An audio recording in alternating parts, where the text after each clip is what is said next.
আজকের বিশ্ব দ্রুতগতিতে ডিজিটাল দিকে এগিয়ে যাচ্ছে।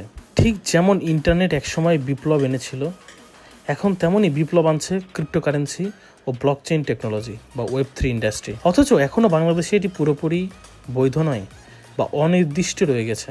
সময় এসেছে ভিন্নভাবে ভাবার, সময় এসেছে ভিন্নভাবে চিন্তা করার।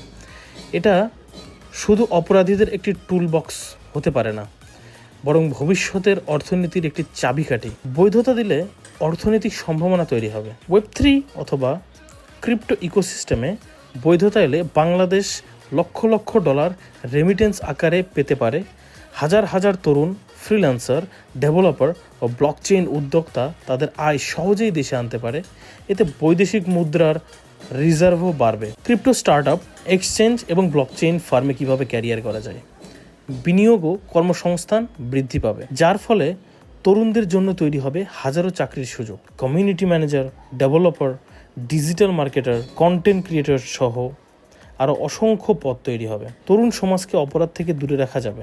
যদি সঠিক নিয়ম নীতি আর শিক্ষা দিয়ে এই সেক্টরকে বৈধ করা হয়, তাহলে তরুণরা স্ক্যাম প্রজেক্টে না গিয়ে রেগুলেটেড নিরাপদ প্ল্যাটফর্মে কাজ করবে, যেখানে থাকবে সরাসরি সরকারের তত্ত্বাবধান। ব্লকচেইন প্রযুক্তি সরকার নিজেও ব্যবহার করতে পারে। কিভাবে? ভোটিং, ভূমি রেজিস্ট্রি, সরকারি অনুদান, এই সবখানেই ব্লকচেইন প্রযুক্তির স্বচ্ছতা এবং দুর্নীতি রোধে বিশাল ভূমিকা রাখতে পারে।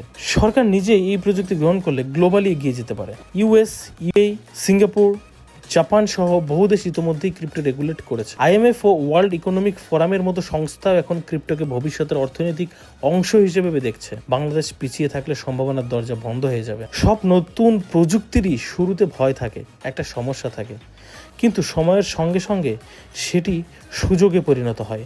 যদি বাংলাদেশ সরকার উপযুক্ত রেগুলেশন ও মনিটরিংয়ের মাধ্যমে ক্রিপ্টোকারেন্সিকে বৈধতা দেয়, তবে এই প্রযুক্তি দেশের অর্থনৈতিক, কর্মসংস্থান ও প্রযুক্তিগত অগ্রগতিতে এক নতুন অধ্যায় রচনা করবে। সময় এখন কাজ করার।